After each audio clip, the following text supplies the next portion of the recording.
Flat Earth Debate Uncut and After Show.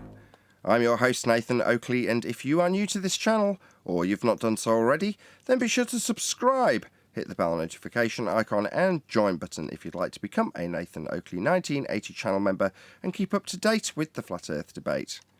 If you would like to support the channel, there is a super chat that runs alongside each of these shows while they premiere, and there's also a PayPal, Patreon and thanks link in the info box below the video. Speaking of Patreons, I'm going to do a quick shout out to all of you who do support me on Patreon, so a massive shout out of thanks and appreciation to Phoenix Rising 86, Retro Bill, More Books, Cannabear, Fibre Oats, Bogey, Michael Kahn, Rob H, Ben White, John Kays, Patrick Gunnels, Banter, Will Brax, Mel B. Styles, Troy Shuker, Hairy Blade, Mobile Mac 777, Neo the One, Rob W, Open Minded, Reese Pound, Del West Watson, Maria Nealands, Unbelievable Productions, Blue Ridge Ranger, The Real Gabster, Liam Nedrick Jr., Abraham Mohammed, Adrian Quintana, Skeptic 936, Life is Short, Texas Mike, and David Wayne Foster. So another massive thank you to all of you for supporting me on Patreon.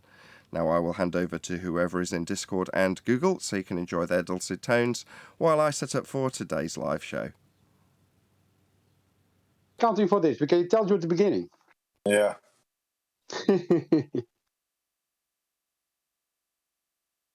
You're 100% right. It literally tells us. Good morning, Nathan. Morning. I agree. Good morning. Hello. Morning, Neil, and everyone else. We can't see you. We can only always just see Nathan's face. We don't know who's on the panel. Hello.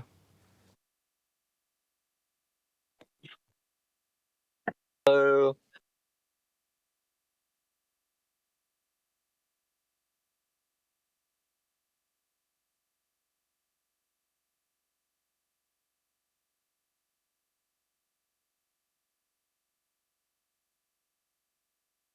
But you are 100% right, George. They do instruct you to imagine the plane, and then from there you have to make corrections in order for it to fit some type of fantasy space ball. No, it doesn't make sense to question the space ball later on, because they tell you at the beginning to consider the Earth to be flat and stationary. So from that moment on, that's what you're going to consider. So at no point later on this, you're going to say, hold on a second, but why am I not accounting for curvature or rotation of the planet? Because it tells you at the beginning not to. They tell you it's flat and stationary. That's all you need to know. It's absolutely crazy. I mean, I can only imagine at this point in the conversation I'm having with people, it's like being totally sane and switched on and intelligent, and someone throwing you into a mental asylum where there's absolutely maniacs walking around just talking absolute nonsense, banging their heads against walls and just swaying back and forth on chairs. That's what it's like talking to the Globers now, being in a mental institution. That's the way I feel about it anyway.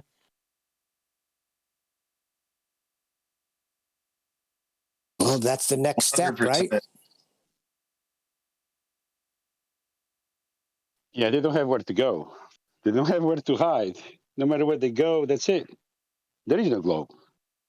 Done and dusted. No, what I find funny is they fight against it so hard. Like, what's the big deal? It's not a spinning water ball. So it's funny to me. I think it's because when you have the body of science, you have an imaginary world of people who are behind you, right? You got people in lab coats, and you're a teacher from school. But if you don't have that, if everything about that's a lie, then that imaginary group of people, the we, is no longer there, right? You're on your own. And that's a scary place for these people, you know? That's a scary place for anybody that comes to terms with the fact that they've been lied to, right? But Well, you maintain that lie, you have that group of people behind you. That's why I'm glad QE's going over scientific method again with ball busters. Much needed. It's true, Dodge. You know, it's like that's also those white coats and stuff. Those are affirmations for your ego. For when you say things, you have confidence because these other quote unquote trusted individuals have spouted out the same thing, and it gives you validation in your beliefs, and that egoism is what it's really driven in, I think. Yeah, I mean, how many times do they say we? It's been proven. We proved. It's like, who's we again? Yeah, they always say we, don't they? We all know the Earth is a sphere. But it measures to be flat. The globe is flat. It was measured like that. The globe is flat, and the Greeks all knew that. They Yeah, by the measured way, when is the angles. next poem coming out? I've got a few, mate. I could read you what. I'll jump into pick one out of the book now for you. Album drops next month. Hey, I wrote one called. I called it Nightmare because just a quick story on it.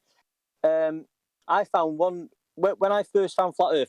I did go into a terrified mode and like couldn't handle it, and then at first I was lost and I didn't know what to do. But I laugh at it now and I'm okay. But shortly after finding out the Flat Earth, what I didn't know, and I was brought up a Catholic and went to church and all that, what I didn't know when someone said to me, it's in the Bible in Genesis about creation, and that mentions Flat Earth, and that blew me away.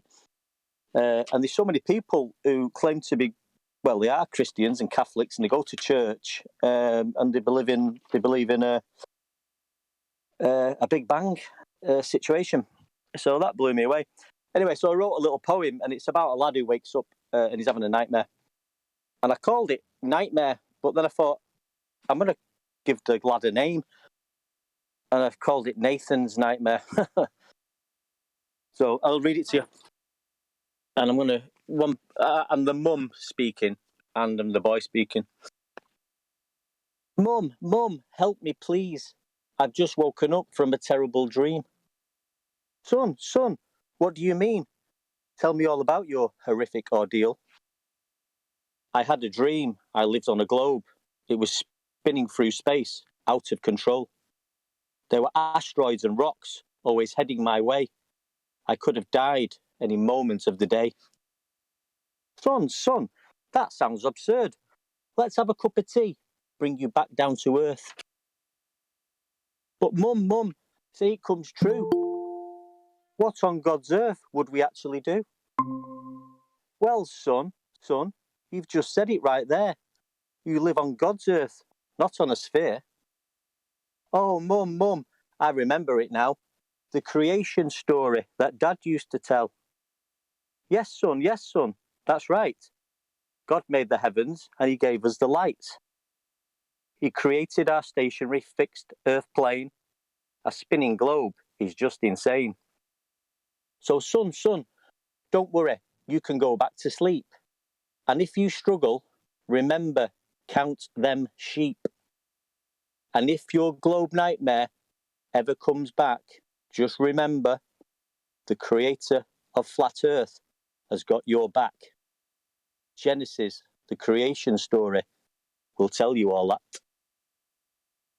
The end. Dude, that's amazing. That is awesome. Well done. That's really good. Your new intro, Nathan. So that's I put your Nathan's name to that. Nathan's Nightmare. I hope you don't mind, mate. No, not at all.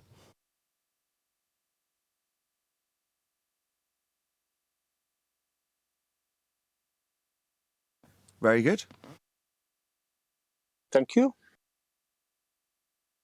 It honestly needs some music backing it up, though. Not gonna lie. Yeah. I was thinking of doing a rap one, like a Cypress Hill type. Awesome. Have you got another one? I got a few, yeah. Let's have a look. I've got one called The Fall of Newton. I've got a few of these words off you guys, by the way. You guys have helped me write all these anyway. Anyway, The Fall of Newton. Science has nothing to do with Timotei shampoo. Science has nothing to do with car tires. That's true. Science is the study of our natural world, observing natural phenomena and proving its worth. Now let's take Newton, the apple and tree, and check how gravity was proven to be scientifically. Okay, we know the apple fell through the air, but to presuppose gravity, that wouldn't be fair. Why else would an apple fall through the air? Relative density is another option, to be fair. Now let's test the apple falling into a pool. Is gravity still pulling? No, it's not, you fool. This is the relative density rule. The density of water makes the apple float. The scientific method, take note. The end. I like that one. I like that one. Very good. And again, yeah, learned that off you guys, because, you know, you've got a science. Well, it's not all the scientific method, but you can't just presume it was gravity, which they've done. You've got to put it through its tests, haven't you, and manipulate things and test it, and that was never done with gravity. Yeah, I think I've read a few. I've read Jump in the Gun, Anna. Jump in the Gun. You've had that one. Have you had Jump in the Gun? Yeah. I'm going to say no. Jump in the gun. Stop jumping the gun and skipping past angles. That's going to create you a big sextant tangle. The horizon is not a physical location. Just read the books and try to be patient. Setting the sextant to 0 degrees gives us the flat baseline that we will need. So stop jumping the gun and skipping past angles. You're going to end up in the sextant tangle. It's after the angle that corrections are done, not before. So stop jumping the gun. Dip is corrected after the angle to give us what we need, the 90 triangle. So stop jumping the gun and skipping past angles. You're going to end up in the sextant tangle. So please stop chanting all your lies. The angle comes first. Surprise, surprise. If there's just one place you don't want to be, it's in the sextant web. Mr. Tenth has nicely weaved. So stop jumping the gun and skipping past angles, or you're going to end up in the sextant tangle. The end. Very good. Yeah, I think I heard that, but this Fair. sounds great. Have you got another one? Good job.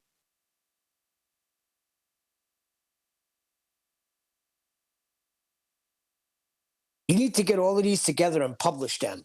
We I know, are. well, I'm trying. We are right Yeah, now. I'm trying to do it. I'm that busy at the moment with family and other things. I just can't get it done. I've got them all wrote down. So anyway, I've got one called. It might be some alterations to the name, but it's called Average Joe. What do you know? Oh, okay, Mr. Average Joe. Let's see what you actually know. Here's 5 questions about the Earth where you live. Let's test how you've progressed since you were a kid. Question 1. Do you know who measured the Earth and what was used to measure the curve?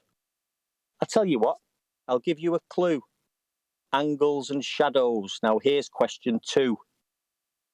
If gas is pulled to Earth in the shape of a sphere, then why in God's name do helium balloons disappear? Question 3 is regarding your eyes. What's the shape of the Earth have to do with the skies? Question 4 is about the sun.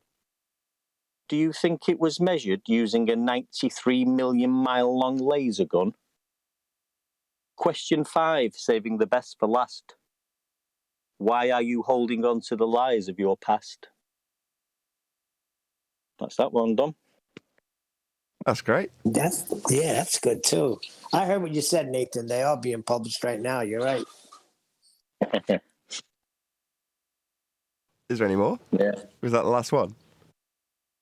I'm just having a look now. Yeah, that's the last one. I've got another one sort of in my mind, and I've read the other ones to you, which is the dingleberry.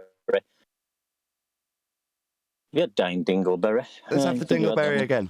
We didn't have it today, did we? Oh, no. Oh, dingleberry, dingleberry, what are you doing there? Oh, dingleberry, dingleberry, just hanging in the air. Oh, dingleberry, dingleberry, the angle doesn't care. Oh, dingleberry, dingleberry, curved angles are somewhat rare. Oh, dingleberry, dingleberry, your dying day has come. Oh, dingleberry, dingleberry, all we need is a flat horizon, angle, and a GP that's plumb. Oh, dingleberry, dingleberry, flat earth navigation has won. That was the Awesome. dingleberry. Yeah. And then we got the old classic, the globe is flat. we know that. I might turn that into a rap. The globe is flat. It was measured like that. The globe is flat. The Greeks all knew that. Yeah. So I might just do that. Get a bit of beats going on it on my turntables. Let's have that I one think you again. could even go. That was the very first one you read, wasn't it? Let's have that Yeah, to the round it out. globe- I think that was probably my favourite. But yeah, that was the first one. That. Yeah, but there you go. Anyway, the globe Can is you read flat, it out for us dying now? day. You didn't read that one today, right? No. Can you read it for The us globe now? is flat. Yeah. The globe is flat. It was measured like that. The globe is flat. The Greeks all knew that. They measured angles using sticks and shadows.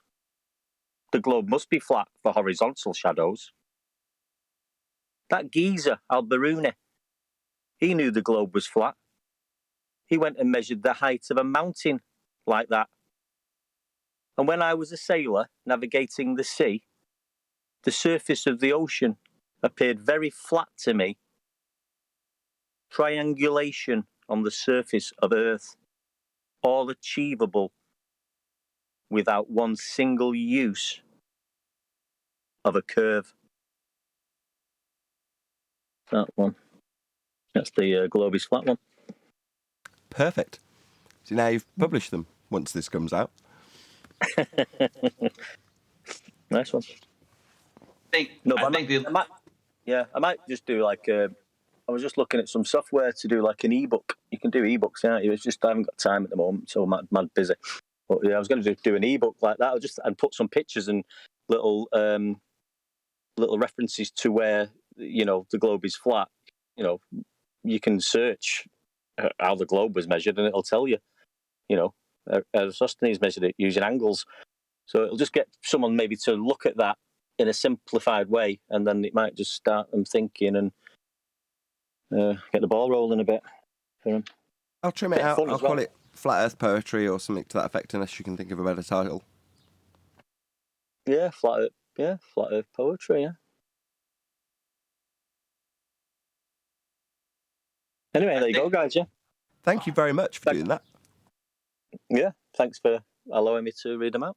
I love them. I love all of them.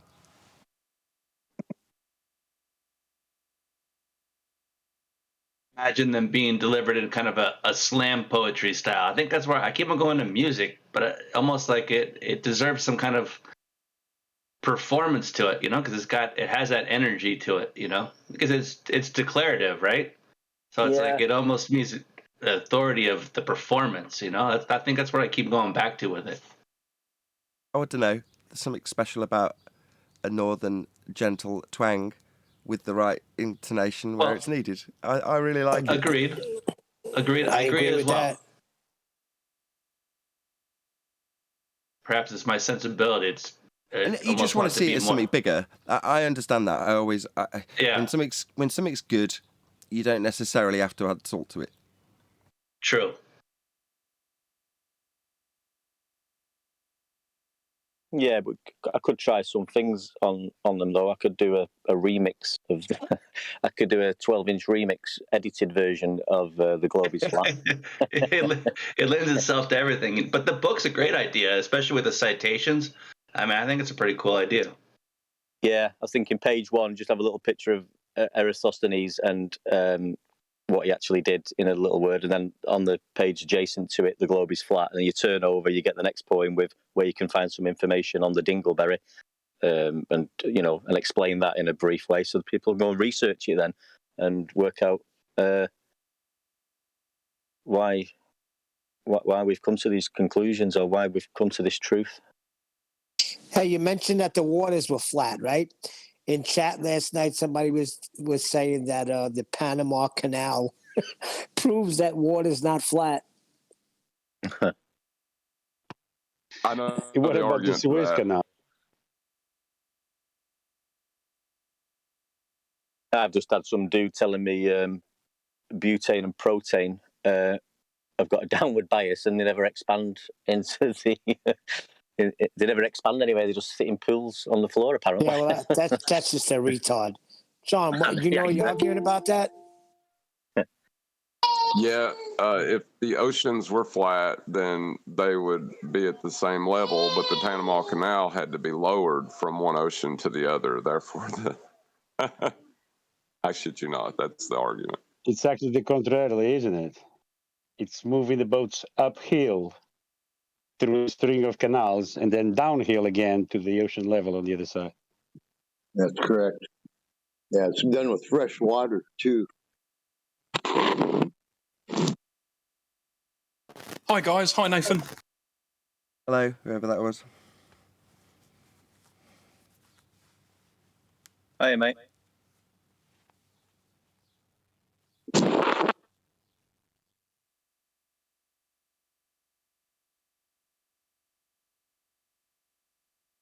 Who was that? I don't know, I didn't see whose light flashed.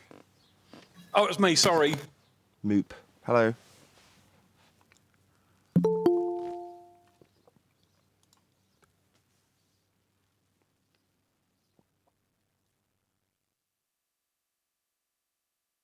Oh, I was just going to say, Nathan, I gave you a Twitter last night. I was involved. There was a picture of, I don't know if you saw it or not. I was having a chat with, I was being silly again, having too much talk with ballers. But I just wanted to, is there a way we could break that picture down? Or is there a way you could break that picture down? Because I really don't get it. What picture?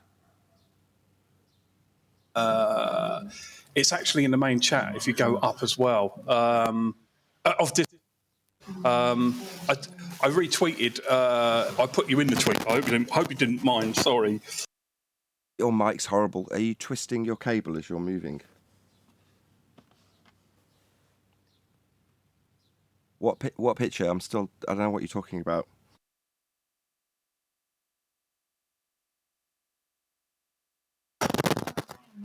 Okay, so is that better? Sorry. Not at all, but it's okay. What picture?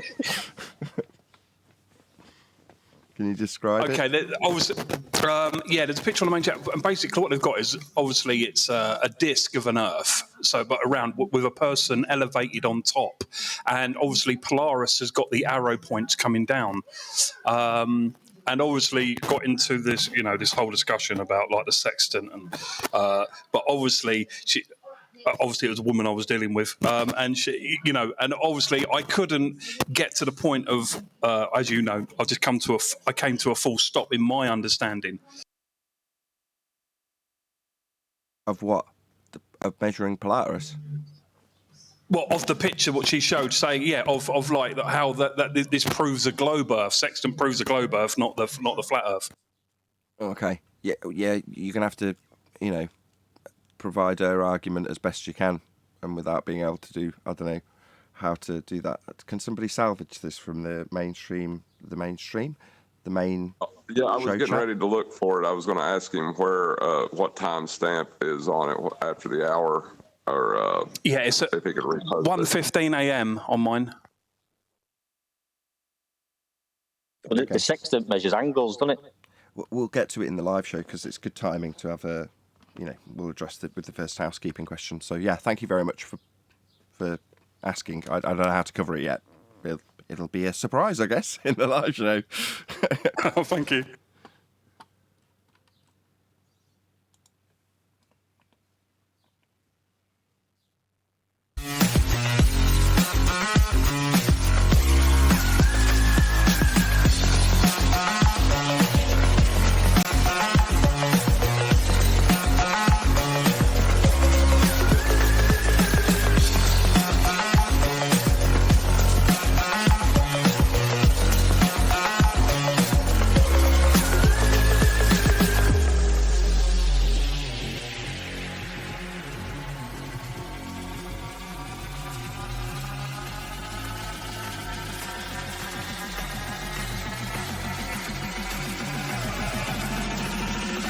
Welcome to Flat Earth Debate Live. I'm your host, Nathan Oakley, and if you are new to this channel, or you've not done so already, then be sure to subscribe, hit the bell notification icon, and join button if you'd like to become a Nathan Oakley 1980 channel member and keep up to date with the Flat Earth Debate.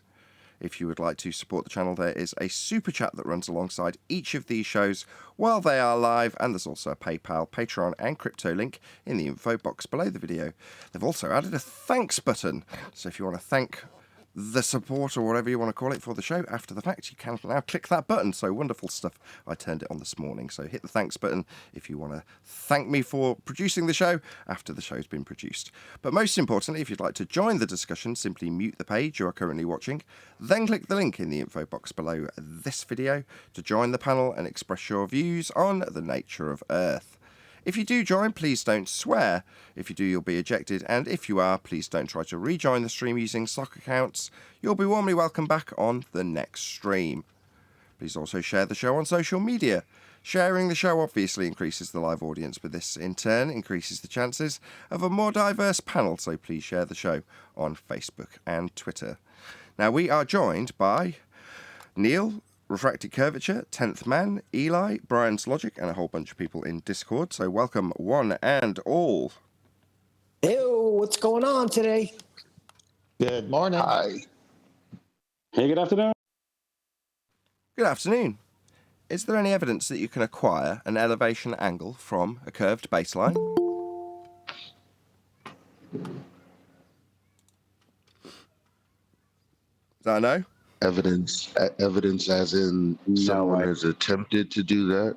I haven't seen anyone attempt to do that.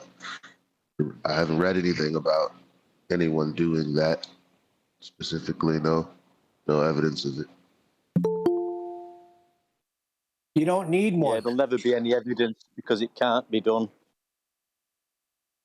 Well, there was an assertion. Hello. Hello, Armin. To some degree, that it was being claimed that it could only be done on a curved surface. That's what the impression I got from the pre-show. That was my attempt to lead you into it all. You're all so keen. Oh, we're waiting for Moot. I'd sorry. like for him to repost that image. Because Where did they post it? I posted it in the main chat. It's timestamped at 1:50. I don't look at the main chat. Okay, someone in G+, has it been reposted somewhere I can get to it, like in Skype, or can someone screen share it? I'm having trouble finding it in Discord. I was hoping he could repost it. Can you repost it in main chat, and one of the guys in G+ will grab it and we'll stick it up? In the meantime, we'll go through a few more housekeeping questions. So, any evidence of a physical geometric sphere-edge horizon formerly known as the curve of the Earth? Well, I can see it in the CGI, and it's not CGI, but I can see it in the special effects in the Blake 7 series. Have you ever watched that? They use physical props for their planets and all that. It's really amazing. Is this it, Got it, Eli? Nathan. Okay. Yeah. This is quite a good diagram. I'm going to have this. It's great. I love it. So, when I said on a previous show that they literally take your angle measurement off a flat plane and then stick a protractor on your position, that is quite literally what they've done in this diagram. So the angle is coming from the center. That's where you're actually taking the angle from. That's why it's drawn to the center. And how handy that they've drawn a nice protractor. I'll have to save this image. I'm going to use this a lot. This is great. This shows you how they've hijacked an angle measurement and turned the protractor, the tool that you used, into a globe. That's what this diagram does. This is absolutely epic. What's your name again? Moop. Thank you very much for passing this on. I love it. My pleasure. So this is how they say that it works with Polaris. Just to answer your question, rather than elating on this nice diagram I'll be using a lot, none of them work. If you look, every single point that they've got on this globe hasn't got an angle measured from it. It's got a straight line drawn out along it. Now, they call those tangent planes. But in essence, every single man shows how they can't get an angle measurement off the curved ground they think is the globe, actually a protractor. You know what I mean? They're showing you how it can't be done with every line at the feet of the men that they've got on this diagram. That's what I was going to say. There's a bunch of tangent points there. None of these angles are coming from the curve, Moop.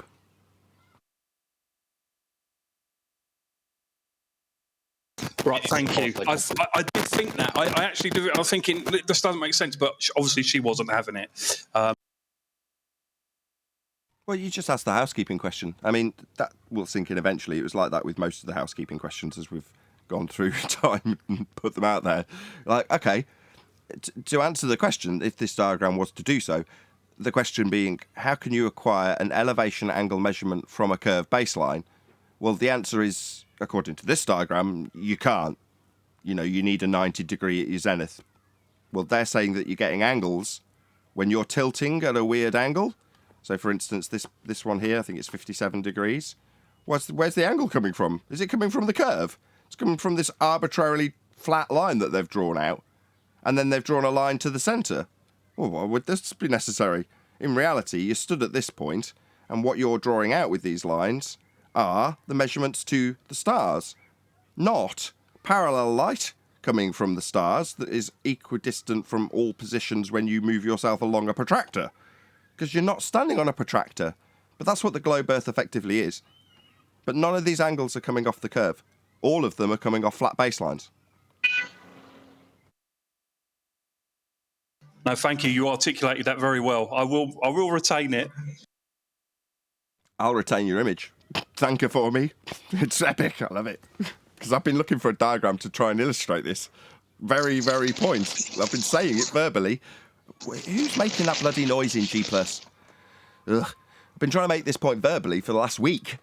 And I've boshed up my own crappy diagrams to try and illustrate the same thing. And normally, verbally, you're sort of contrasting a diagram that's similar to this to try and make the point that they've just taken the flat plane and turned the protractor into the surface of the sphere. This literally shows it without even having to say it. It's great. Yeah, but they're forgetting that on the celestial navigation, using the sextant, you cannot use more than 90 degrees. There is no 91, there is no 180, there is no 360. This is all false dichotomy they're offering. It's all nonsense because none of the points that you're standing on make sense in physical terms. You've got one guy 90 degree to another guy. Well, that's complete horseshit. Nonsense. And even if you are to assert that, when he comes to getting an angle, he's saying this is 0 degrees to the parallel light. Really? 0 degrees to what? The curve? Oh no, that's not being used. Drawing out a tangent plane. But in reality, why is the line being drawn to the centre from all of the men?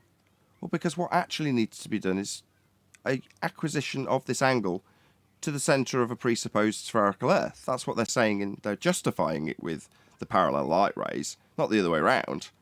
But what is centre of a presupposed spherical Earth? Well, it's actually a flat plane with a sky above it. And then the angle that you see things represents the angle that you would see in this protractor. Now, if you're standing on the surface, a flat plane, and you draw out an angle to a star in the sky, that's what you end up with.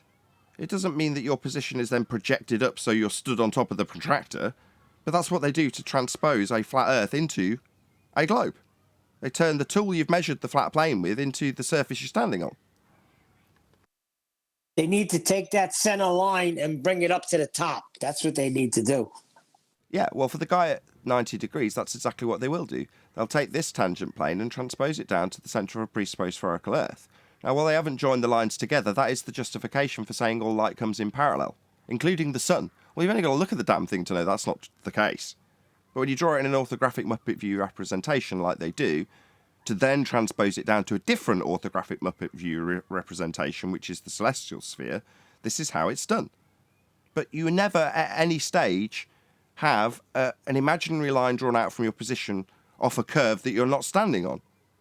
Nor is it required if you're doing celestial navigation. You'll start at this point and just measure an angle out to a star along a flat baseline. That's how it's done. And the tool that you use is a glorified protractor. Just to answer Neil's statement, they are doing that. the center is the top. Yep. Well, the justification for the parallel light rays is to say that the angle on the surface matches the angle in the center, but you're not getting the angle from the surface if it's curved.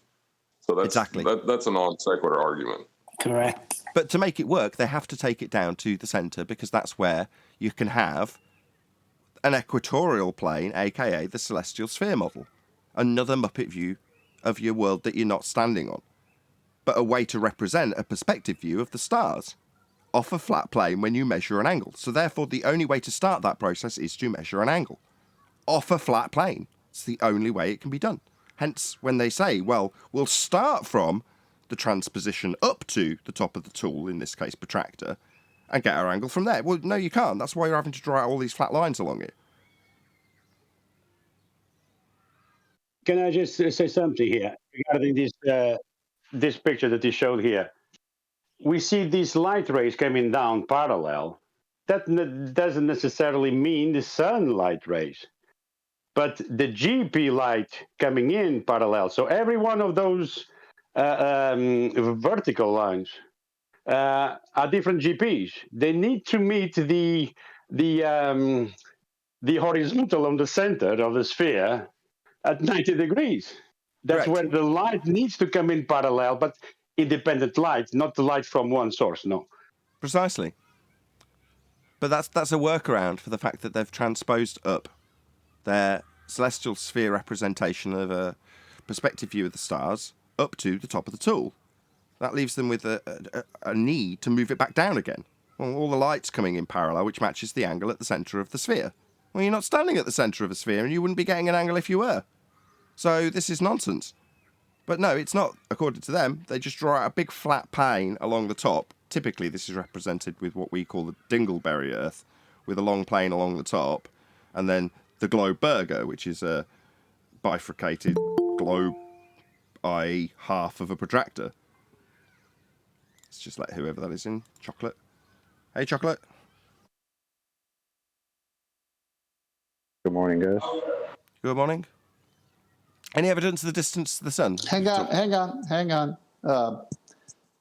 When they put that tangent plane on the top of the sphere model there, which is really a circle, but they want us to think it's a sphere, what happens to their spherical trigonometry?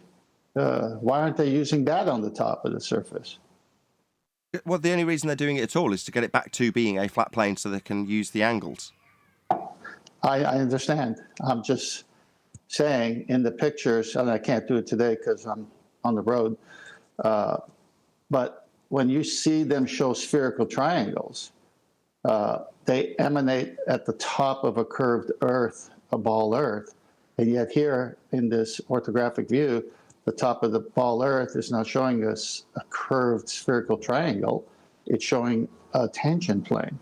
Right, is this, according to the person that presented this to you, Moop, was this claiming to be a representation of angle measurements to Polaris? It was. She was saying that basically that's how this is how a sextant proves a globe Earth. This is how a sextant proves a globe Earth when none of the angles are coming off the curved surface. But the measurement itself in every single instance to Polaris requires measurements off a plane to get them. In other words, if you're going to assert that Polaris is dropping towards the horizon, each time you take that measurement, i.e. you back away from it, say it's 60 nautical miles, and then you take another measurement, each measurement you're taking is in regards to how close it's getting to the horizon, that being your 0 degree line, right? Your baseline. So it's dropping towards the horizon. Well, again, in this representation, if it's claimed to be a globe Earth representation of some form, where's the geometric horizon that these lights are dropping towards for each of these individuals? All they seem to have is tangent planes drawn out. They're not geometric horizon points, as you would have on globe Earth, when they claim their geometry. Those seem to be absent. The one there where it shows 0 degrees on the right-hand side of that diagram, for that to be done, that person would have to pre-assume, if they were thinking it was a globe, they'd have to pre-assume that they have a 5,400 nautical mile length distance of a tangent plane. So they have to pre-assume that they have a 5,400 mile flat Earth to even get that. Sure, but at 0 degrees, that puts that star for this position in globe Earth rhetoric at the horizon, correct? For the guy at 90 degrees on the side, hanging off the side of a protractor, right? That puts the Polaris position on the horizon, doesn't it? Yeah. Yeah. Does this line at 0 degrees represent a geometric globe Earth horizon or not? I'll answer, no, it does not. This is not a globe Earth horizon. This is a straight line sat on top of a sphere, tangent to the point that the person's standing on, as opposed to tangent to their line of view, which would put the geometric horizon down here somewhere, with a straight line to it on no Atmo day. Why isn't that in this diagram? We're talking about where Polaris sits in relation to the horizon, yet according to this diagram, this globe Earth believer has got a guy stood on the side of a globe Earth, actually a protractor, with a straight flat line to Polaris. Okay, so that's the horizon then. So this horizon for this guy on a protractor isn't a globe Earth horizon either. It's at 90 degrees to his position. It's flat to his position. So Polaris meets the horizon. Now that's sod all to do with the globe Earth horizon. It's resoundingly absent from this diagram. This is a complete cluster screw if you want to claim that this is somehow a globe Earth win. You've got to be kidding. What this is a hijack of a phenomenon. The phenomenon is that we observe the apparent angular drop of celestial bodies towards the horizon. And that's all it is. All it is a hijacking of that. So somebody standing at the equator will see Polaris at kind of more or less 0 degrees. And that's the phenomenon. That requires, to take an angle of any kind, you requires a flat baseline. So for that man that is a MUP that was presented this, as soon as a tangent plane enters into the equation, that is an admittance that this process cannot be done on a curved surface. That means that they are officially, whether they like it or not, relinquishing a globe and all their claims. So it's like you claiming the Earth is flat and showing someone a globe.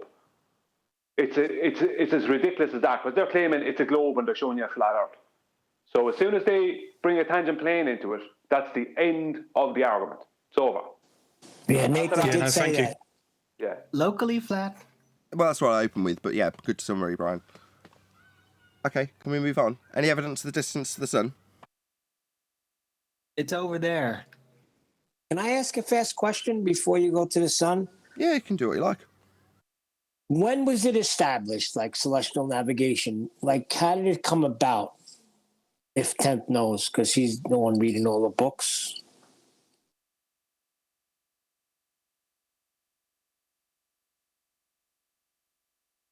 No, clearly not. I don't think he's around. He's either not around or he doesn't know he's not on mute and he's talking right now. He's now going, oh, I've got to find the mute button. Bloody hell, I was halfway through my explanation. We'll come back to it, Neil, because Temp's not obviously answering you. In the meantime, it's over there. It is. Looking good from where I'm sat. But is there any evidence of the distance? Nope. There's only You're going to need a angles flat of plane observation. to measure the NAR, and then you need to assume some other things in order to get to a conclusion. It doesn't get you to a conclusion. What? It gets you to a violation of the celestial sphere model. Right. All we got is angles. We don't got actual distances. And to even attempt to really find an actual position is quite elusive so far. It only seems to be calculated thus far, based on presuppositions. But what is it? I don't know. They have behaviour beyond any physical entity that I'm aware of. So to start assuming that they have sort of physical attributes ascribable to them, in terms of what they do, in terms of their speed or their motion with respect to their Coriolis deviation as we spin beneath, all that nonsense. I can't ascribe anything to it. I don't know what they are. And it brings a wry smile to my face when I sing to my kid at night, "Twinkle, twinkle, little star, how I wonder what you are." Now, for the majority of kids who go to public school, they're immediately indoctrinated into the idea of it being in a heliocentric motion, but there we go. Well, if you look at the diagram that was posted earlier, they have straight lines coming straight down to meet the globe Earth. And all these straight lines are supposed to be from Polaris, right?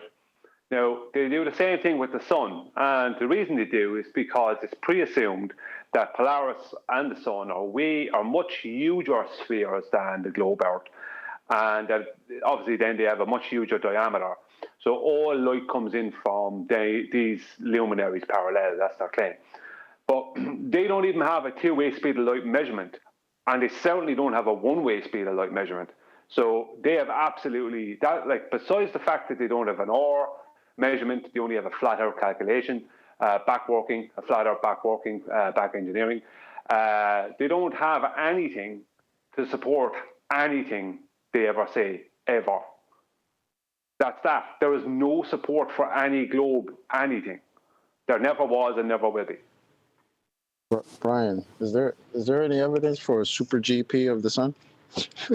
Yeah, super GP. That's another. But that's just another layer of the onion, isn't it? The onion of nonsense. How could you have a GP with all the lights, all the rays are parallel? You could never have you'll never have a hotspot. You'll never have a GP position. It's impossible. Everywhere is always a GP. Isn't that right, Chuckman? Pretty much. Yep. Okay, I picked something up. Can I read it, Nathan, real quick? I'll take that as a yes.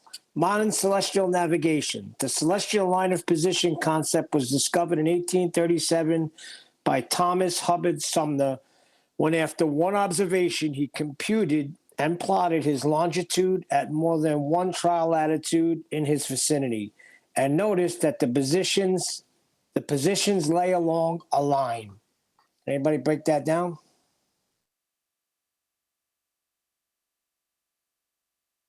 Is this supposed to be the origins of celestial navigation? I don't know about the origins. It's from 1837. Yeah, well, the thought mile earlier than that. From Egypt, the thought mile from Egypt is 0.5, is exactly 0.5 of a nautical mile. So definitely before that time, somebody knew something. Nathan, I got 2 slides for you. It has to be on the previous subject. Okay, let's go. Let me just say one thing. I just find it interesting that the last line says the positions lay along a line. I've got your first image up. So when they show tangent planes on the surface depicting the measurement being taken, it violates their spherical triangle that they're showing here in these 2 images. Because their globe Earth is a ball with a circumference, and it's got a curved baseline no matter where you're at. So you could see that red dot in the middle of the sphere is the equatorial plane origin using a flat plane. So that center line is really the Earth's surface, the base of the triangle, and the curved part is the curved part of the triangle. And this is a trick because you can't have, they have to have spherical trig on that curved part. And it's just the curved part of the protractor.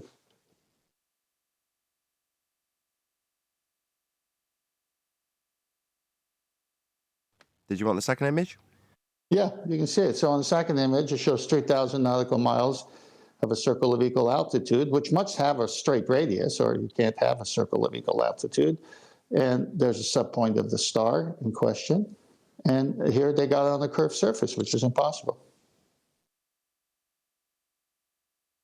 Perfect. To Neil's question, people were using the sky for navigation. You can go thousands of years before Christ because they would use their hand, their fingers, their arms, the strings with knots in it to designate degrees that they thought above the horizon. And I think the earliest ones were the Polynesians. So what's your earliest citable reference? Well, just do a little search. I think it's going to be the Polynesians. It's probably going to be a couple of thousand years BC, at least. Whenever I hear something of that sort of length, what sort of primary source information have you got from a couple of thousand years ago? But what I'm saying is they didn't have a sextant at that time. They would be using, like when you use your hands, and a fist is so many degrees and wide open is 25 degrees. Okay. Let me focus Neil's question then. When was the first time that people went out with whatever could be called an equivalent of an almanac and a sextant, or a tool like a sextant, or a protractor, or just some way of measuring an angle to reference the almanac? Well, it would have to be the astrolabe and what came before the astrolabe, so we'd have to do a little research on that. I think it's always been around the ephemeris, hasn't it? There's not a point where it appears. There's stuff, like you say, before the sextant, but they're still using that same information as Tenth just said, an astrolabe. Brian hit on the best truth, which is the Toth miles. If you look at the units, if they are actually different words but the same distances and derived astrologically, that's a great example of how long it's been used. The Arabs had the Kamal, so you can look up the Kamal, Kamal, or I think Kamal, yeah.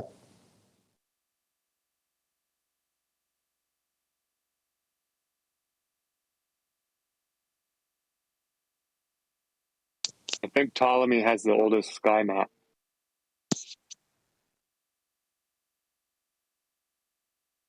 I doubt it.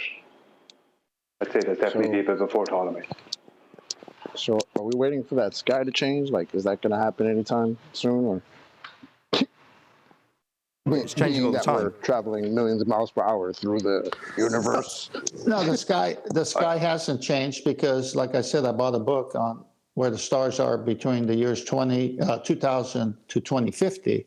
And when I called the source to find out how they know where the stars are going to be in 2050 when it's 2021 or 2020 when I bought the book, he says, well, we know where they are thousands of years in the past and thousands of years in the future. We just can't put it in a small enough book. Eli, can you mute when you're not talking? You're causing chaos every show. So the stars are always where they're at. It's cyclical. So why did they tell us we're on this fantastical roller coaster flying through the universe? Because it's not happening. We're not flying through that's cool. That's a good question, actually, or it raises a good question. How do they get around that in that regard? So it would imply, with the motion of heliocentrism around the Great Attractor and the solar system and such, and the Earth itself in that model, that there'd be, as Chocolate's implying, some changes. But typically, whenever I've looked, I haven't at this specific aspect at heliocentrism, they've normally got some sort of answer, as we well know, right? They've always got an answer for it, even if it's a bad one or it defies the model in the first instance. What would be their explanation for this? Why isn't there any changes? Why is it so cyclical? Well, they have an answer directly related to Polaris. In 26,000 years, we'll see a change. Anyone going to be around? Oh, they just extend the timeline. So within our lifetime, we'd never see any. Even though we're rushing at mad speeds, the vastness of it all means that in time terms, that means we won't notice anything for a very long time. Okay, that's their explanation. Fair enough. I think there's a bigger contradiction there between the heliocentric model. So you're looking at the ephemeris and the way it's predicting. This thing is a big circle, and it will repeat. And there's the precessional wobble, but that's going to go back. And the only evidence we've got through history is that Polaris, the pole star, has always been the pole star. Now, to account for some of their supposed parallax that should be happening over time, and to look at these things in the past, they claim that previous stars that were never called the pole star were the pole star in the past, which would insinuate they'd still keep the same name, and that in the future the pole star will move again to be Sirius X or whatever, isn't it? But there's absolutely no evidence for that. It's just, again, a necessity within their heliocentric claim for that pole star to move, because it's impossible for it to stay forever. It has to move. There has to be another one that will occupy that because of all the movements of heliocentrism.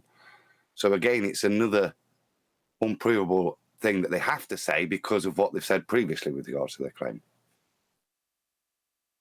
That's hilarious. Hilarious. Good one, Chocolate. You get 5 stars for that. Wow, Chocolate, that was awesome. Any scientific evidence of gravity? Any scientific evidence of gravity? What's gravity? There's 100 people watching. I know that much. Woohoo! Shout out to all the people joining in the live stream. Please share the show. A very warm welcome to you if you've just joined. You've probably joined because somebody who's in the stream already has shared the show. So thank you very much if you've shared the show. Please share the show if you haven't. And hit the damn like button. And what is gravity? Please tell me. Okay, there's gravity. The force that's not really a force, but you could think of as a force because we got permission from our nice, kind, heliocentric priest, Mr. George Musa over there. Yeah, that thing. Okay, gravity, that's a force that you can think of as a force, but it's not really a force. And the rest of the stuff that Chocolate just said is an anti-flat Earth description, get around, for the problems in current gravity. And a mixture of 107-year out-of-date gravity. So there's a couple of different things there. Well, 3 technically speaking. First being the anti-flat earther explanation, which we'll have to get to at the end. The third being Newtonian mass attracting mass. And the second, as confusing as this disorder's now getting, is Einsteinian pseudo-Riemannian force space-time bending. So which one do you want to start with? Whoever asked the question, was it Neil? And who's got this presented? Because presumably you want to show this pop bottle parlour trick. I sent this to Tony earlier, and as you brought it up, gravity. Now, yeah, it's just things going down. It's about 20 seconds. Is that all right? Just give me a second and I'll make it a little bit bigger because it's a little bit poxy on the... Yeah, it's one of the shorts. That's all right, I can solve that to a fashion.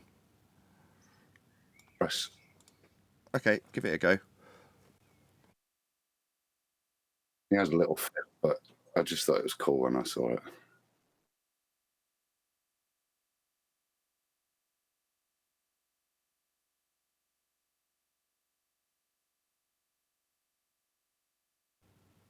Okay, is that it? Yep, just things falling down. Okay. Because... Where is this force at play here? All I see is density and buoyancy and how powerful an effect it is. Look at that. All that water's at the bottom, and because they're so light, they've forced their way through. Just a good example of the forces that are at play, not ones that don't even appear in the equation here. And then in the case of the way they'd work it out, buoyancy, they put G in, don't they? Put it in, take it back out to claim it's been in there. There is Would displacement? Would displacement be a better word than buoyancy? Yeah, I use the word buoyancy on purpose. That's what they call it, to force a G in and then take it back out. Well, buoyancy is decaying displacement. I mean, they just hijack buoyancy. Buoyancy is Archimedes' principle from long before anti-gravity. Okay. Yes, you're right. But when it's mathematically defined, it's defined with G. That's the bottom line, isn't it? Yeah. Well, can you answer for me then, Nathan, what speed a helium balloon goes down in Mercury? No, because that's not qualifiable in terms of their description of buoyancy. It works with Archimedes' principle, not with their buoyancy. I realise. I'm just saying it's got a G in it if you go and look at what buoyancy is and you try and qualify it. Well, that is what it is. I can't help it if it's been hijacked. But is there any remnants left with the word? Yeah, you could argue it, but you're onto a loser in my opinion. And I think it was Anthony Riley that originally pointed this out to me, because I was doing something similar, but out of context, unlike Adam, who correctly qualified it as being their argument and their use of that word. Whereas when I used to say, oh, no, it don't matter. And I remember thinking, well, Morgile uses it in that context, and it's the right context, right? Thinking and arguing like you're trying to argue now. But then you go and look it up, and I think, as I say, I'm pretty sure, shout out to Anthony for this, credit to where it's due. He was like, well, just look it up. Let's see what you come up with. And time again, it's intrinsically linked to gravity. This is buoyancy, by the way, in case anyone's losing track of what we're talking about. Nathan? I know that. I know what you've just said. I know all those things. You just and I know you know. My point being. And I know you know. I know you know. Well, I want to ask you a question. So they got G in there. Is G a reference to gravity? Yeah. Okay. Now, what is the current definition of gravity? The bending of pseudo-Riemannian force space-time as a result of the uneven distribution of mass. Uh-oh. So G is a non-force. It's an effect, correct? Well, that's the wrong G in buoyancy. Wrong G. Well, hold on. See, there's big G and little G. If we're going to argue the point as if gravity does exist, then you're just going to run into them saying that you can mathematically change Einsteinian gravity into Newtonian.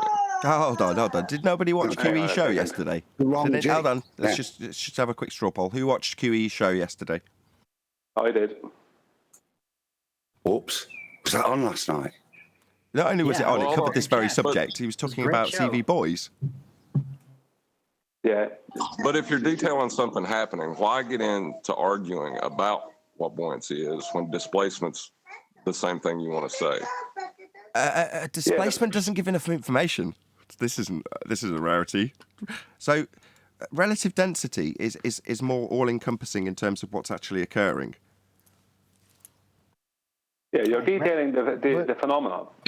Well, relative density is density and buoyancy, but without the assumption of gravity as a direct backdrop cause for it. And without note of the medium. Well, without note of the medium, more specific, and that's what it is specific to. Yeah. But can I point out when they say that the Archimedes principle, I mean that the Archimedes had the gravity in it and with buoyancy, but Archimedes was like way before. It was.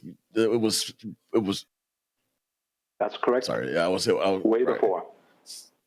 I'm getting an echo somehow. So can I point out the irony or something?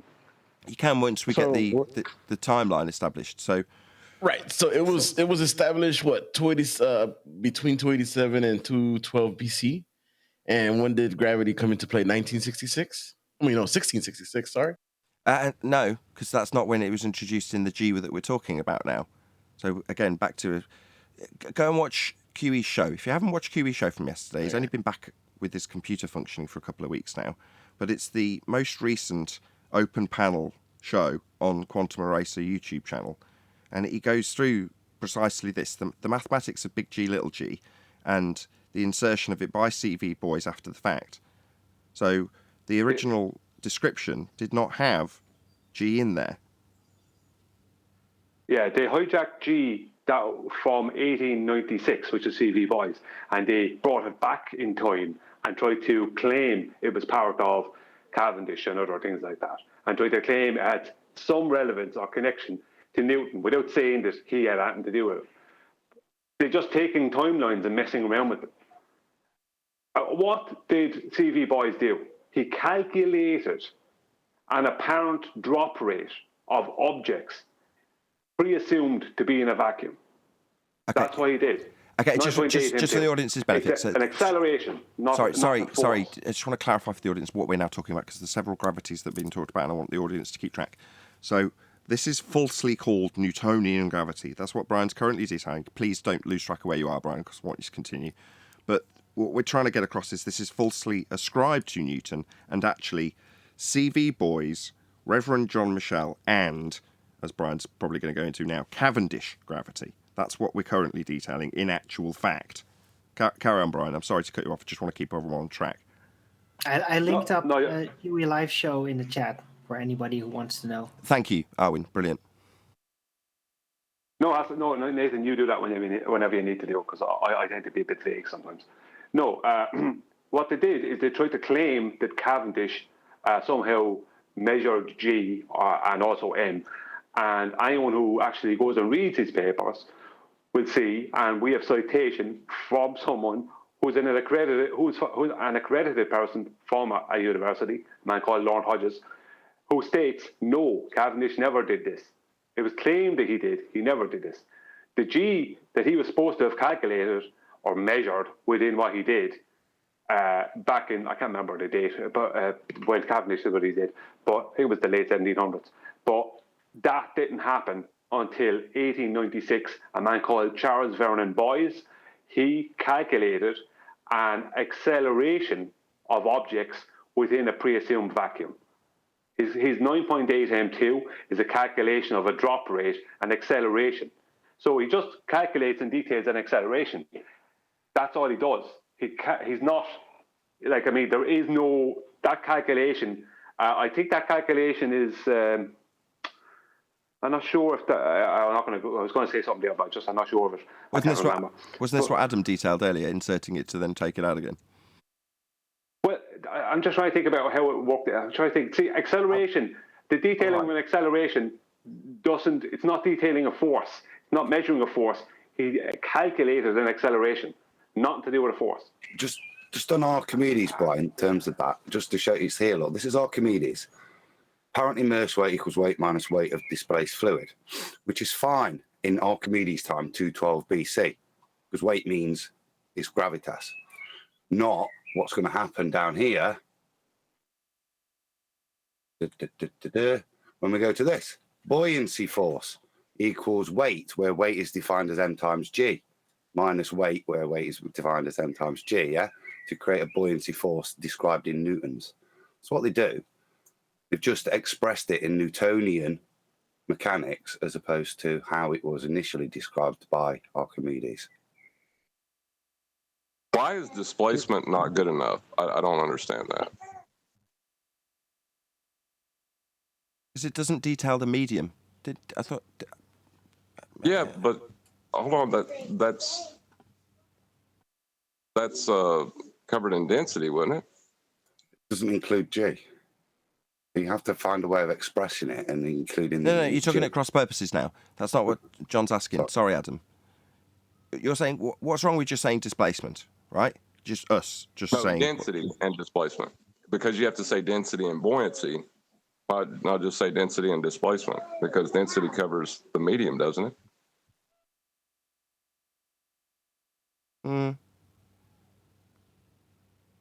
It does, yeah, because it's the weight of the displaced fluid in Archimedean principle minus the weight of the object. So how much of that it would, so it's that density differential that's been expressed, and that's the same thing that's happening in the buoyancy equation. Okay, I take it back. There's nothing wrong with it. It's just new, and I don't like it. Well, the thing I find ironic about this is that we're having this discussion about how buoyancy, in their buoyancy equations, is included gravity. Well, I find that kind of funny, because the only time you really hear about buoyancy is when they're coming up with an excuse as to why gravity is not doing what it's supposed to be doing, whatever the hell it is, right? So when a Glover says something is floating or the helium balloon's going up, oh, it's buoyant. Well, why are you saying it's buoyant? Because it's not going down the way you say gravity is supposed to make it? But then gravity is included in that equation? Is that not ridiculous? It's going by the columns of gas formula, right? So it's assuming it's all pushing down, and then the lower density gases get pushed up by the rest of the gas pushing down. That's what they suggest. Chocolate, that was my original question. If the definition of gravity is a non-force, and they got G in there, so they're saying there's this non-force thing in there. Well, look, the thing about it is that in 1896, Charles Vernon Boys calculated, not measured anything, just calculated the drop rate of objects within a pre-assumed vacuum. 19 years later, in 1915, Albert Einstein right, put forth his theory of relativity. That was accepted totally by mainstream pseudoscience. Einstein does not, like, that is the current description for gravity is Einstein's, not Newton or Cavendish or anyone else. Einstein did not account for weight at all in any way. Did not detail weight or involve weight in any way within his theory. He does not account for more than one mass. There is no mass attracting mass. So and when he detailed any acceleration of an object that appeared, the apparent falling of an object towards the ground, what he said was happening was twofold. From what his theory says, is that the ground is coming up to meet the object, not the object is going down to meet the ground. So the ground is coming up at 9.8 m2 more or less to meet the object, and the objects, due to time dilation, the ground is in the object's future. That's insanity. That's the bunch of nonsense. Yeah, that's what's current. And gravitons are to come. That's the third version.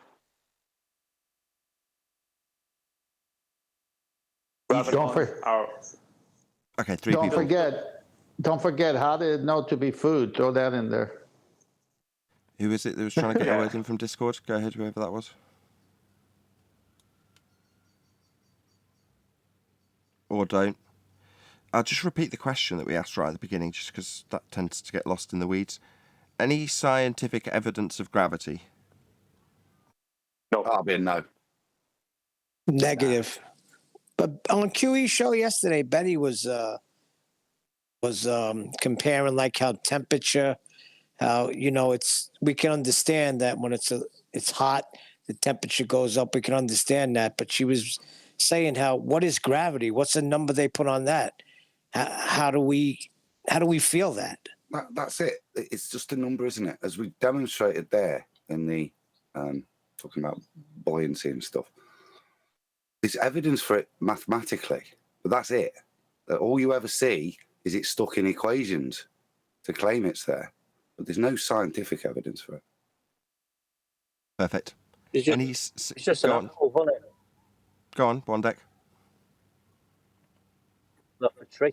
I was just saying it was the apple, wasn't it, falling off the tree? That's all it was, the fall of Newton. I've got a little poem about that if you want to hear it. Yeah, I do. All right, it's called The Fall of Newton. Science has nothing to do with Timotei shampoo.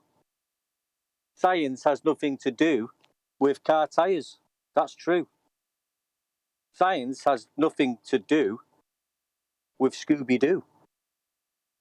Science is the study of our natural world, observing natural phenomena and proving its worth. Now let's take Newton, the apple and the tree, and check how gravity was proven to be scientifically. Okay, we know the apple fell through the air, but to presuppose gravity, that would not be fair. Why else would an apple fall through the air? Relative density is another option, to be fair. Now let's test the apple falling into a pool. Is gravity still pulling? No, it's not, you fool. This is the relative density rule. The scientific method. Take note. The density of water made the apple float. So yeah, it wasn't proven scientifically. It's just an apple fell off a tree and landed on the ground. Yeah, it's a good job he wasn't sat with a brew, eh? I wonder why that steam goes up. Obviously, there's a force of up. I love the rhymes, brother. Mad respect for that. In the pre-show, we were privileged enough to listen to Wandek recite all of his poems that he's got to date on Flat Earth. So I'll trim those out and call it Flat Earth poetry when I get a chance. And look out for that. Any single viable hypothesis from any of the fields of astronomy, cosmology, or astrophysics? Not yet. Not yet. That sounds Not like you're ever. hopeful that it'll come soon. Well, they could do it, but they're not doing it, though. That would How could they probably do be it? getting too real. Check it out. How Neil's could they all do over it? it. Go on, Arwin. Carry on. Or was that it? No, that was it. It's just they Right. could do it. They're not doing it because it would get too real for them. But do they not have a They would whole have division? to leave their medium, their fictional medium. Do they not have a whole division dedicated to this, though? The university door and science above it.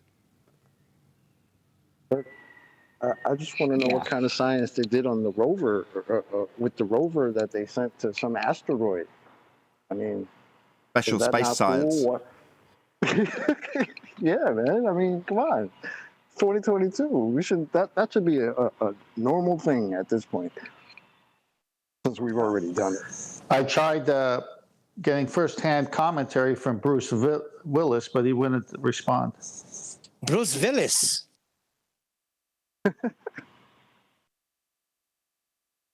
Did anybody get that? Straight over my head, that. Armageddon. Armageddon. No, still not getting it. Anyway. Armageddon. see Bruce Armageddon? Willis going I've to seen that Armageddon. meteor, remember, to blow it up with nukes in the movie Armageddon? Sure. Fear, fear, fear. My puns die hard. Oh my God, an asteroid's going to hit. It's coming so close. Any evidence of a self-perpetuating molten iron core at the centre of a presupposed spherical Earth? When the asteroid hits, the molten iron core is going to blow up. No, there's no evidence for the molten iron core. There's models, but new models are coming out continually about the cores of other planets and the moon and the sun. Cores of other planets. Nice. How far did we get down on into our own quote unquote planet? How far was that? Was it 8 miles? Yeah, 12K. But we know all about the cores of other planets. The only core we got is the Army Corps of Engineers. That's it. Oh, it could core a apple. Terrible. Just absolutely terrible. That was the honeymooners I just did. That's classic. Any evidence the R value, Earth radius? Well, they'll require a flat plane for that. It would also require a geometric horizon that we wouldn't expect to see. So there you go. There's been a few people missing the point in comments in asserting semi-Coriolis-based claims in terms of the rotation they assume the Earth is undertaking to cause the not actual deflection of the stars, and then talking about the angle rate, or the angular rate, 15 degrees an hour. You're like, you still require a flat Earth for that. You do realise that, right? You're talking about angles again? But they don't seem to get it yet. I mean, it really is taking quite a long time for it to sink in. I mean, obviously, I laugh and welcome them to flat Earth and all, and explain how they're going to need a flat Earth for that.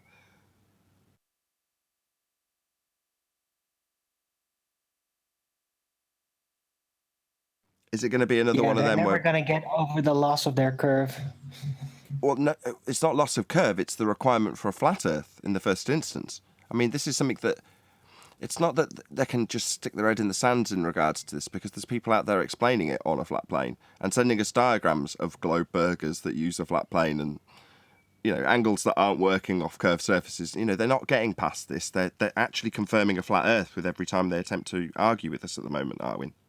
It's a very different world at the moment. There never was a curve.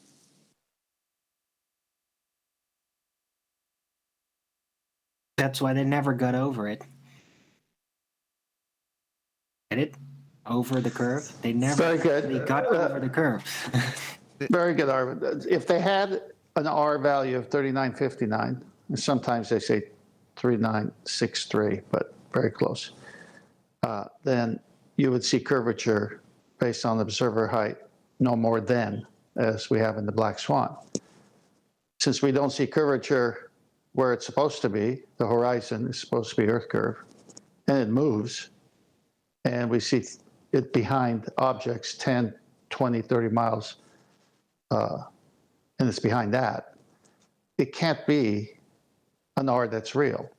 So why did they come up with that R? Could it be because they needed to match the sun and shadows and how the sun every 24-hour repeats itself? Why that number? I mean, it doesn't work anyway, but why that number? Yeah, but why on the beach? What about when you look to the left and to the right and behind you? If you're on a sphere, shouldn't it be the same all the way around?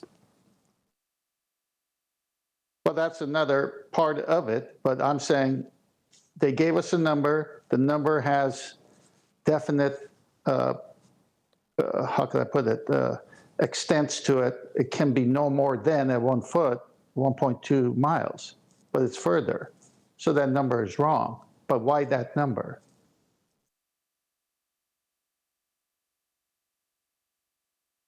Didn't someone say that was to do with the way our site works? Did you say that on the show the other week, guys, or something like that? It was interesting. Did they not tie it in with something like that to double dupe us or something like that? Can't remember That's it not now. that number. That's not that number. That would involve an afterwards of that number with a 7/6 of the radius. That was the 8. That was the 8 mile thing. Yeah, I'm sorry, I'm getting mixed up there. Yeah, because the 1.22 miles geometric horizon from a 1 foot observation height, that comes from flat Earth elevation angles to Polaris, because that's what it has to be for their globe to be a particular size, and it has to be that particular size for it to match what we see in the heavens. Because they couldn't claim it's a globe and then it not match what happens in the heavens. That's why any globe supporter who's really a fan of globe and globe stuff will always end up looking up into the sky, because that is the only way they can make the Earth fit what they believe it to be. If you know what I mean, they have to believe the sky is. They have to believe that they're on a globe because it fits what we see in the sky. Now, on that, Brian, sun, 15 degrees an hour, 24 of those, that's related somehow, is what I'm saying. Well, yeah, because they have to fit what they see. Like the globe has to fit the sky. So it's all related, because the globe has to fit the sky. So the sun, the stars, the moon, everything has to fit the globe. So they work the globe, they back engineer the globe basically from angles to the sky. Okay, let's move on. So now a circle, a two-dimensional object, say a disk. Sun, 24 hours, repeats itself. That's 24 hour, 15 degrees, perfect. Repeats itself on the flat plane. The sexagesimal Babylonian system of 360. Yeah. It's awesome when you think about it. It's sideways. Well, yeah, I mean, the globe has to fit what we see in the sky. It has to fit that. And it does, because they took flat Earth elevation angles to Polaris. That was the beginning of their globe. Perfect. With that, I'm going to say, if you are watching this on either Nathan Oakley 1980 or Nathan Oakley Premiering streams, then stay tuned, as there will be an after show to follow. Unfortunately, if you are watching this live, this is where we bid you farewell. So, a huge, massive, enormous thank you to all of you who smashed the super chat, liked, commented, shared, subscribed, joined as a Nathan Oakley 1980 channel member, smashed the thanks button, and all that good stuff. Another massive thank you to today's Discord and G+ panels for making today's live show possible. Once again, stay tuned if you're watching on either premiering stream. I've been Nathan Oakley, and I will see you all in the next video.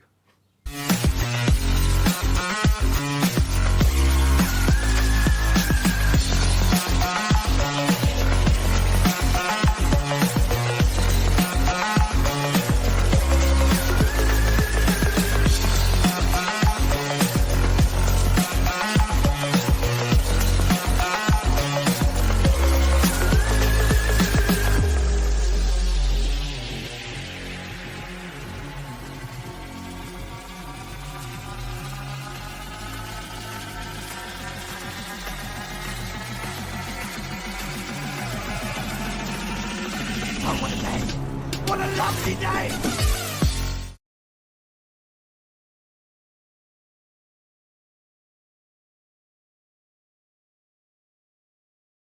Their own position. I like I when missed that shit. I like when it first came out how they said the best you've done was debunk the radius, not even thinking about what they're saying, just shooting out of their mouth. We should have that lyric in that song. I think it's Steely Dan. Ricky, don't lose that number. It's the perfect time for it. Yeah. How dare you strawman us with our own radius? Like, how you sound, man? Like, go get help. Chocolate, he's complaining because you threw him a curveball.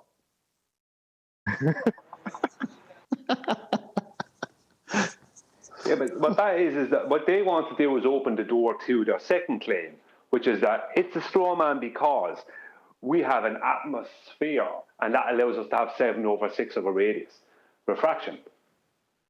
And that's the next part. You know what I mean? So it's a straw man because we're not adding in their atmosphere, which is the second part of a begging question fallacy.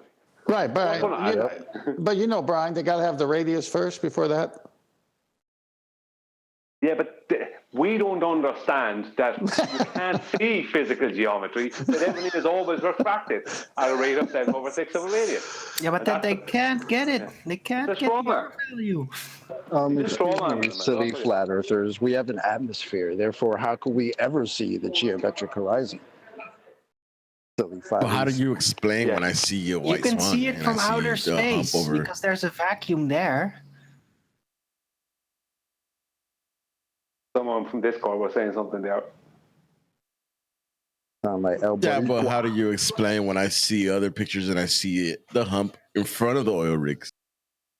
No, that's literally so completely ignoring the parallel with the actual Black Swan Karl Popper analogy, right? So if you say all swans are white, that would be to say that all horizons are geometric. They're all a physical hill getting in the way. That's the comparison to a white swan. So you're saying, look, I show you a horizon, white swan, and say it's a physical limitation, a hill in the way. Okay. Well, all I need to show you is that it's not a physical hill in the way. And I only need to show you that once. Because it only needs to be a non-physical thing once for it to never be a physical thing again. It doesn't suddenly materialize as physical again after you've shown it is non-physical. It's beyond its geometric, that would be physical, Earth measurement, Earth measured as physical, its geometric constraints as a globe. So I only need one black swan to debunk the assertion that the horizon's a physical geometric limitation, aka hill, in the way. If you're saying, once I show you that all swans aren't white, here's a black one, but what about all these white ones? No, what about all the ones that you used to say were physical? We've shown it isn't physical now.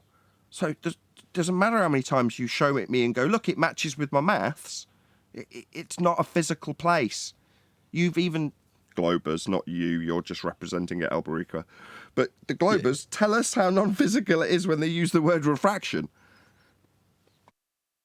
I don't understand why they don't get that. And I got this one today because we were actually talking about the black swan today. And his response was, "You act like no white swans exist."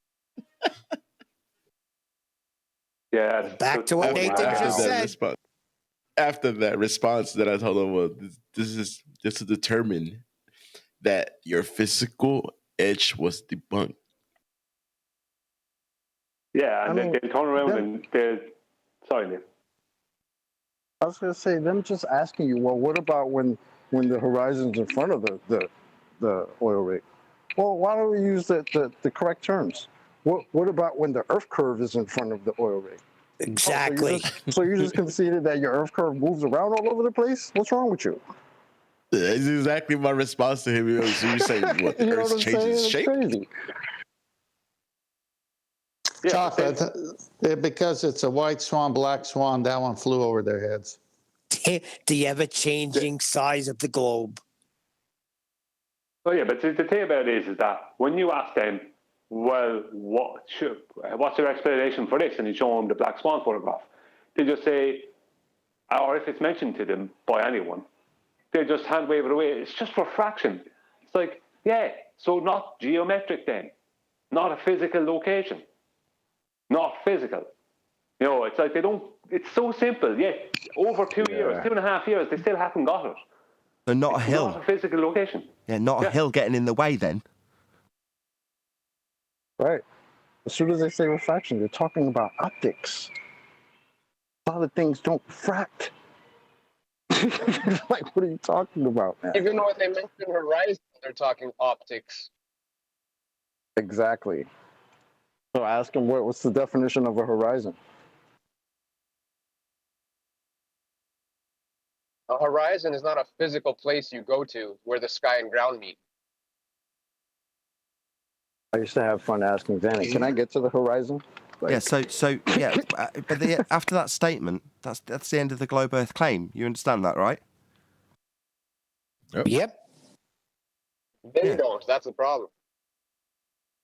Because they say it is. They say it is a physical obstruction to your view called Earth curve. Well, they're discussing Earth curve, not her optical horizon. So not Earth curve. Yeah, exactly. And they still don't get it. Come on, there's got to be a Glober in here that gets it. Come on, Glober. That's a contradiction in terms now, isn't it? If you say there's got to be a Glober in here that gets it, no, the moment they understand it, they're not Globers anymore. That's why I'm saying that purposely.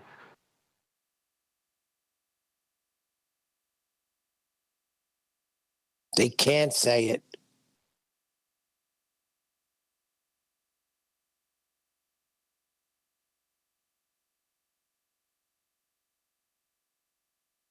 Well, it's a radius killer argument. Like you said, it's a curveball. Yeah. Swinging and missing every time.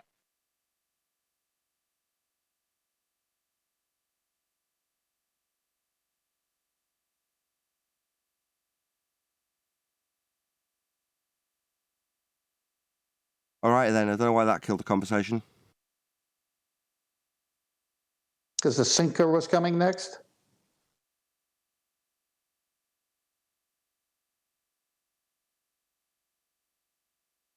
It's because I'm making There's nothing more sausage. to address on the topic. I mean, it's simple.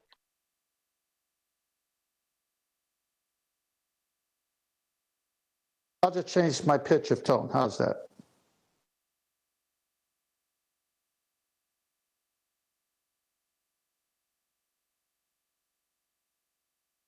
Where are all the ballers at? Don't invite them. Oh, struck out. They rotated away. You mean they gravitated towards another platform?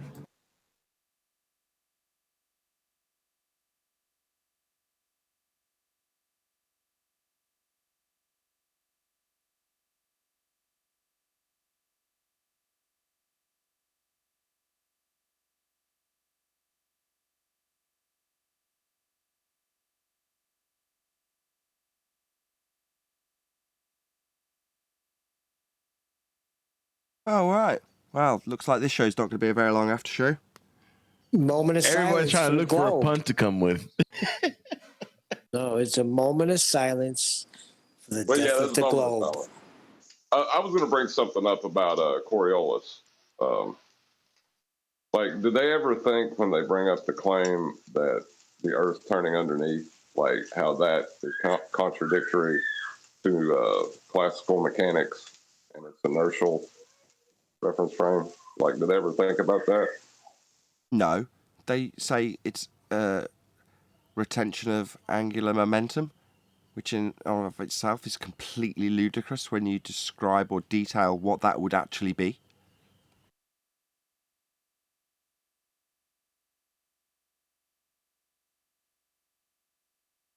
Right, and that's why I like to say in response, conservation of stationary momentum.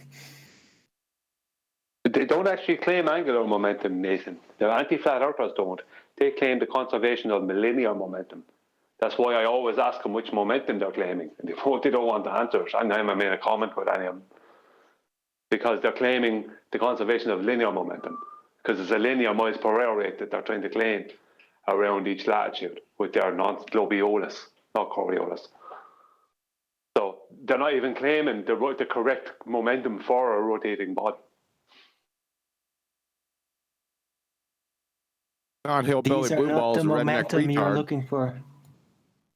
Not hillbilly blue balls, the redneck retard. He said it's the conservation of angular momentum. So does fight the tight shirt.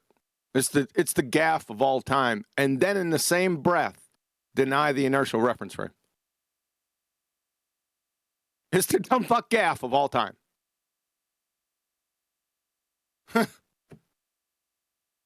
Well, I've only had them claim the linear. So, but obviously, I don't doubt that them two claimed the opposite.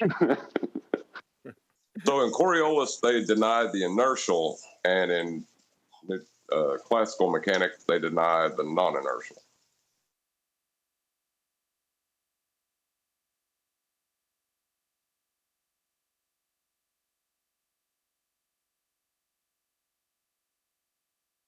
Is there any model in which they don't deny anything? Is there a model? Good point.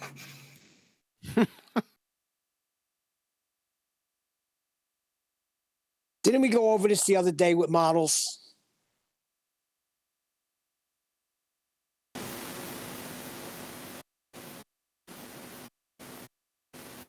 Right. Let's just say they're not using scientific models. But they're using runway models? Is everyone burnt out? What day is it? Wednesday, and it's warm. Good show yesterday, QE. I was going to say that. Very good show. Back to old times, huh? Yeah, you're on form. That's always the way when you come back after a bit of a break. I know it's not your first show back, but the first show is tentative. You're like, oh, is it all going to work? But you were back on form, so yeah, good stuff. I shouted you out in the live show. Not that you'd know, you're probably in bed. QE, Thank you know you. what they were saying in chat? They were shocked that Betty cursed twice. Why is that shocking? Am I missing something? Do people not realise that they said in chat. Betty has a wide vocabulary? When she's off air, she swears like a docker.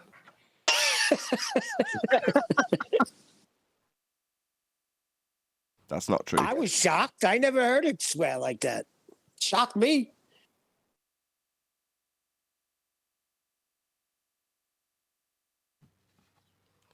Betty's typically the one saying swear less. Doesn't mean don't. She never says don't swear. She says swear less. Right, save it up for special occasions. The funny thing was, it was when she was breaking down that gravity equation. That's how frustrated it got her. Gravity gets people down, Neil. Yeah, you ain't Hey, kidding. Kiwi, I got a bone to pick with you. Bone to pick with who? With Kiwi. Oh, that's right. You can take that tone with him. You said you were going to do the gravity, fairy tale gravity in Ballbusters on Saturday. And I somehow I didn't get a notification you put it out yesterday. Gravity and Ballbusters? I never said that. I thought I heard you say that in 24/7. You were going to do the fairy tale gravity open panel on Friday. Yeah, Yeah, that's QE. QE Now you Live. owe him. Ballbusters is science. You owe him now. I'm sorry. You owe me bone. Bone? Bone.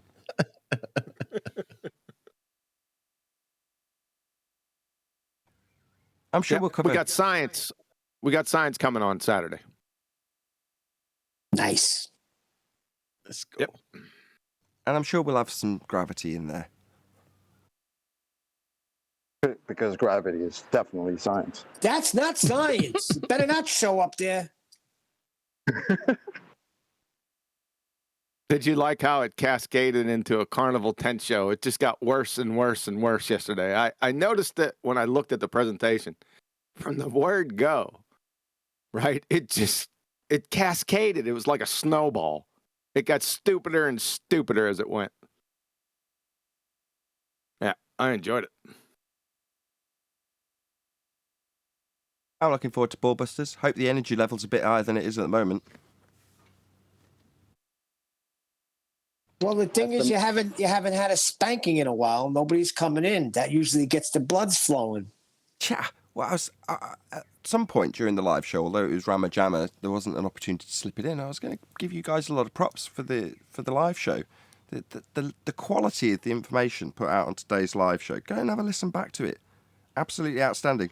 And then you come to the after show, long silences and lots of morose people and talking about gravity getting you down as puns. Well, we formed a union, and it's our break time. Yes. You haven't I'm going paid to us go in and grab time. a cup of tea. I think what it is, Nathan, is what happens is there's too many, and I have to say it, is we all get carried away with the jokes and the puns, and when that happens, the seriousness goes out of it, and you're not thinking as deeply about stuff. So the conversation is not as riveting. Yeah, I mean, so it's like, that's fine. Go on. Sorry, I thought you'd done. Go on. no, go on. I'm just probably over-explaining. Go on. Oh, I don't mind. I mean, that's good. I'd much prefer it as this way around. You know, if there's long protracted silence in the pre-show, that's typically the way because it's a warm-up, right? Well, you're warming up from cold. Well, as soon as the live show ends, typically that's when people's energy level's at the highest, whereas today it's just us afterwards. But like I say, I don't mind. That's sometimes the way it is. But, it's orchestrated in such a way that the energy levels are nice and high for the live show. Well, when you cover subjects like today's show and they're meaningful and deep, our minds are contemplating. And because we have contemplation, we're not moving on to the next point. We're just trying to soak in the information still. Well, hold on, you're missing it. What about when listen? So the live show, great, and even part of the after show, great. But when morons come in with Umbra and Penumbra and all of that stuff, and Coriolis not understanding what it is, and Nathan slapping people around, that's enjoyable. That's entertainment. Well, hopefully by tomorrow the energy level will reach the point where we've got fundies being slapped around and we're talking about Coriolis, even if we're playing devil's advocate and utilising our own energy levels to make the education standard that much higher. But with that, I'm going to say another huge, massive, enormous thank you to both Discord and Cheapest Panels for making today's rather downbeat after show possible. And of course, a massive thank you to all of you in either Nathan Oakley 1980 or Nathan Oakley Premiering streams for hopefully smashing the super chat, liking, commenting, sharing, subscribing, joining as a Nathan Oakley 1980 channel member, hitting the thanks button, and all that good stuff. I've been Nathan Oakley, and I will see you all in the next video.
What a lovely day!